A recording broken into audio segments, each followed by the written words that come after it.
26 minutes after the hour, continuing our breaking news coverage of the crisis in the Middle East. And earlier this morning, we told you about a 66-foot pleasure boat, the Dignity, which had been trying to deliver medical supplies, urgently needed medical supplies to Gaza City. That boat, while according to our CNN reporter Carl Penhall, who was on it at the time, was in international waters, was rammed by an Israeli patrol boat. And there you see the boat itself had to make way back to Tyre in Lebanon as it was taking on water. Also on board that craft was former Georgia Congresswoman, former presidential candidate Cynthia McKinney, and she joins us now via the internet from Tyre in Lebanon. And Congresswoman McKinney, can you tell us what happened? We had our Carl Penhall saying that you were in international waters, clearly in international waters, when accosted by and confronted by these Israeli patrol boats. Well, I wouldn't call it accosting. I would call it ramming. Let's just call it as it is. Our boat was rammed 3 times, twice in the front and 1 on the side. But let me also state for the record that what we experienced earlier today pales in comparison to what the people of Gaza are experiencing right now as we do this interview. Right, but our mission was a peaceful mission to deliver medical supplies, and our mission was thwarted by the Israelis, the aggressiveness of the Israeli military. Now, one of the things that I would like to ask President-elect Obama is to say something, please, about the humanitarian crisis that is being experienced right now by the people of Gaza. I would like to ask my former colleagues in the United States Congress to stop sending weapons of mass destruction around the world, as we are about to celebrate Dr. Martin Luther King Jr.'s birthday. Let us remember what he said. He said that the United States was the greatest purveyor of violence on the planet. And guess what? We experienced a little bit of that violence because the weapons that are being used by Israel are weapons that have been supplied by the United States government. Congresswoman McKinney, if I could you describe what happened? Was there any warning given by the Israeli patrol boats? We're hearing some reports out of Israel that they were trying to stop you from coming into Israeli waters, and that the Dignity, the captain of the Dignity, tried to maneuver around the boat, and that's when the collision occurred. As you can see, I'm standing beside a pleasure boat. What the Israelis are saying is outright disinformation. But I recall that there was another boat that was attacked by Israelis, and it was the USS Liberty. And people would like to forget about the USS Liberty, but I haven't forgotten about it, and the people who were on that ship have not forgotten about what happened to them.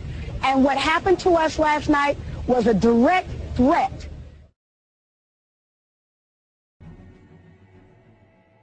In the early 1960s, the chairman of the Joint Chiefs of Staff, Ella Lemonster, concocted a plan for false flag operations as a pretext to invade Cuba and for war with the Soviet Union. In Operation Northwoods, they planned to hijack jets by remote control, crash them, and blame the attack on Cuba. There were many other terrorist attacks they planned to carry out that were contained within the document. One scenario mentioned was the destruction of a U.S. naval vessel that was to be blamed on a foreign power as a pretext for war with any enemy they picked. President Lyndon Baines Johnson went operational with Northwoods on June 8, 1967 during the Six-Day War. During the Six-Day War between Israel and the Arab nations, the USS Liberty was sent by Johnson to collect electronic intelligence in the eastern Mediterranean. The clearly marked U.S. intelligence ship was 14 miles off the coast of Israel in international waters. A short time after the air attack had been completed, the 3 torpedo boats approached us from our starboard quarter at high speed and in an apparent torpedo launch attitude. Israeli surveillance aircraft flew low over the ship and clearly identified it as an American vessel. At 2 p.m. that afternoon, the USS Liberty was attacked by 3 Mirage 3 fighter bombers. From the onset of the attack, the fighter bombers were jamming U.S. signals.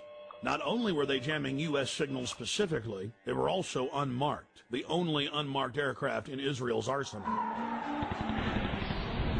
The fighter bombers strafed the ships with their cannons, dropped conventional munitions and napalm on the ship, repeatedly from stem to stern. After the Mirages had done their work, the ship was hit by medium bomber Dassault missiles carrying napalm and other munitions like white phosphorus. The USS Liberty was then attacked by 3 Israeli torpedo boats bearing Israeli flags. The torpedo gunboats opened fire with high-caliber machine guns and launched torpedoes.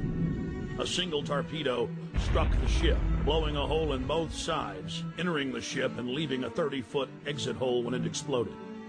Then the torpedo boats began strafing life rafts in the water, an international war crime. While all of this was happening, the oversized American flag flew clearly above the ship. The attack on the Liberty went on for hour after hour after hour. During the entire attack, the USS Liberty continually called the Sixth Fleet that was nearby, begging for air support or rescue. 2 aircraft carriers in the Med responded by launching fighter aircraft. Unbelievably, they were recalled by the White House. Rear Admiral Geist, then commanding the carriers in the Sixth Fleet, called Washington personally to confirm the recall order. Secretary of Defense McNamara came on the line, and then President Johnson himself told Geist, "I want that goddamn ship going to the bottom. No help. Recall the wings." Imagine being Admiral Geist begging the president to allow you to defend an American ship that's under attack and being told by him that he wants the ship going to the bottom. Despite the fact that the U.S. carriers withdrew their help, a Russian spy ship appeared and witnessed part of the attack. After 3 hours into the attack, the Israelis withdrew because there were witnesses, allowing the damaged USS Liberty to limp to safety. 40 years after the attack on the USS Liberty, we know exactly what happened. I've interviewed former chairman of the Joint Chiefs of Staff, Admiral Thomas Moorer. I've interviewed the admirals that were on the line who heard what President Johnson said. I've even talked to the head JAG officer of the Navy, who was ordered to falsify the reports and cover up what had really happened. One of the Israeli pilots has gone public as well, saying that 3 times he refused over his radio to headquarters to attack the ship, saying clearly that it was an American ship in international waters and an ally. He was ordered under threat of court-martial to engage the ship. In a nutshell, this is what happened. President Johnson had personal control over the ship, parked it in the Mediterranean, made a backroom deal with Israel to attack it with an order to kill all aboard. Then the attack on the ship was to be blamed on Egypt. The U.S. would enter the war and take over the entire Middle East. In the aftermath of the attack on the most highly decorated ship in U.S. history, the captain and his entire crew were told they would spend life in prison or be killed if they told anyone what happened. Captain William L. McGonigal was given the Congressional Medal of Honor in secret and told not to tell anyone that he had won the award.